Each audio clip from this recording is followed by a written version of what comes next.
Apakah Allah itu satu atau tiga?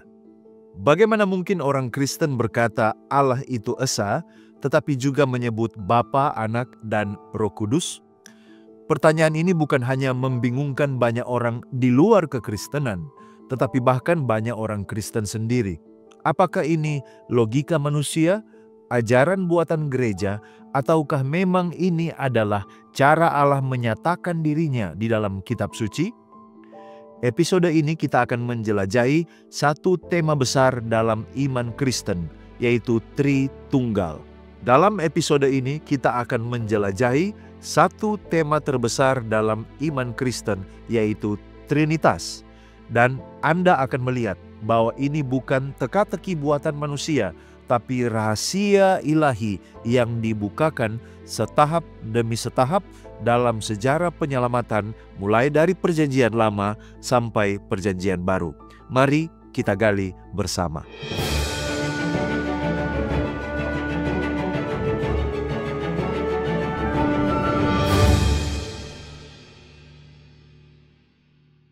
Apa itu Trinitas atau Tritunggal? Tritunggal berarti bahwa Allah adalah satu hakikat atau satu esensi, namun dinyatakan dalam tiga pribadi, Bapa, Anak, dan Roh Kudus. Mereka bukan tiga Allah, tetapi satu Allah dalam tiga pribadi yang kekal dan setara. Konsep ini tidak muncul secara langsung dalam satu ayat, tapi merupakan hasil dari wahyu progresif, pernyataan Allah yang bertahap dalam sejarah Alkitab. Mari kita lihat yang pertama, wahyu Allah di Perjanjian Lama. Di Perjanjian Lama, Allah menekankan keesaannya. Contohnya dalam Ulangan 6 ayat 4 dikatakan, "Dengarlah hai Israel, Tuhan itu Allah kita, Tuhan itu esa." Namun, ada juga bayangan misterius akan pluralitas di dalam diri Allah.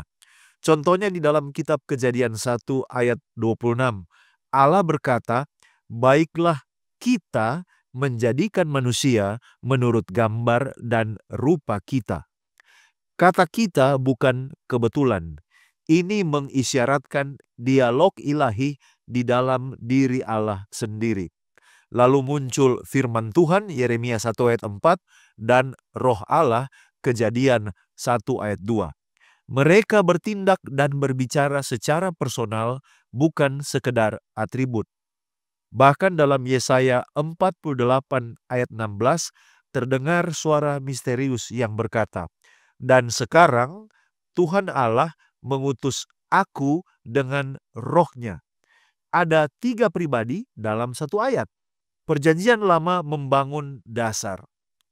Allah sedang menanam benih wahyu yang nanti akan meledak terang di dalam kedatangan Kristus di Perjanjian Baru.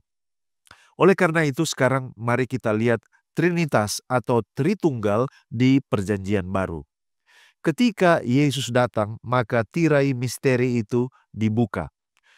Pernyataan yang pertama yang perlu kita garis bawahi bahwa Yesus adalah Allah. Pada mulanya adalah firman, firman itu adalah Allah dan firman itu menjadi manusia. Yohanes 1 ayat 1 dan ayat 14. Jadi, Yesus bukan hanya nabi, dia adalah Allah yang menjadi manusia.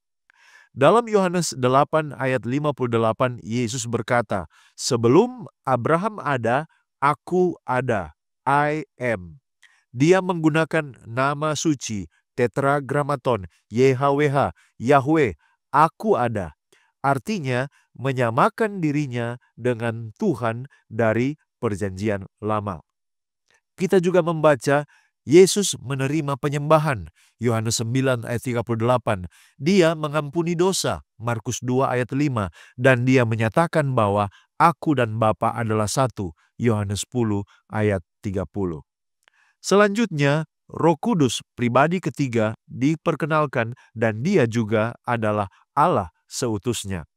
Dalam Kisah Para Rasul 5, Petrus berkata kepada Ananias, "Engkau berdusta kepada Roh Kudus engkau tidak berdusta kepada manusia, tetapi kepada Allah. Roh Kudus di dalam Alkitab mengajar, menghibur, memimpin, bahkan bisa berduka cita. Efesus 4 ayat 30. Artinya, dia adalah pribadi, bukan kekuatan yang tidak memiliki nyawa. Poin selanjutnya adalah 3 pribadi tetapi satu kesatuan. Dalam Matius 28 ayat 19, Yesus memerintahkan baptisan di dalam nama Bapa, Anak, dan Roh Kudus. Satu nama tetapi 3 pribadi. Bahkan Rasul Paulus menulis berkat ini. Kasih karunia Tuhan Yesus Kristus, kasih Allah, dan persekutuan Roh Kudus menyertai kamu. 2 Korintus 13 ayat 13. Saudaraku, ini bukan sekedar puisi. Ini adalah kesaksian iman bahwa Bapa, Anak, dan Roh Kudus adalah Allah sejati. Mengapa ini penting? Mengapa kita perlu memahami Trinitas? Yang pertama, karena ini menyentuh keselamatan kita. Hanya Allah yang bisa menyelamatkan, dan jika Yesus bukan Allah, maka salib tidak cukup. Tapi karena Ia adalah Allah sejati, pengorbanannya sempurna dan cukup menjadi pengganti dosa. Yang kedua, karena ini adalah dasar doa dan penyembahan kita. Kita berdoa kepada Bapa melalui Anak oleh kuasa Allah Roh Kudus. Selanjutnya, karena ini memberi teladan tentang komunitas dan kasih. 3 pribadi ilahi saling mengasihi dan hidup dalam kesatuan. Gereja dipanggil untuk mencerminkan kesatuan itu dalam kasih, kerendahan hati, dan pelayanan. Sebagai kesimpulan, Trinitas bukanlah teka-teki untuk dipecahkan. Ini adalah undangan untuk mengenal Allah yang sejati, Allah yang esa, yang kekal, yang rela turun menjadi manusia dan tinggal bersama kita, dan yang kini hidup di dalam kita melalui Roh Kudus. Ini adalah Allah yang tidak jauh dan abstrak, tetapi relasional dan penuh kasih.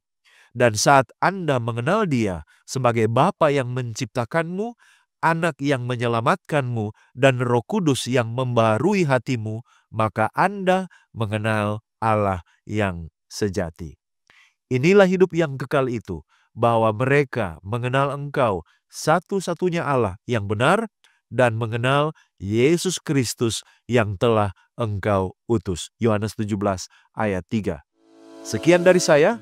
Pada episode selanjutnya, kita akan melanjutkan pembahasan kita tentang 3 pernyataan yang menegaskan kebenaran doktrin Trinitas menurut Alkitab. Pastikan saudara tidak melewatkannya. Jika Anda diberkati lewat video ini, jangan lupa bagikan kepada orang-orang terkasih. Kita akan jumpa kembali pada episode berikutnya, tetap di Depth Insight Growth. Tuhan Yesus memberkati.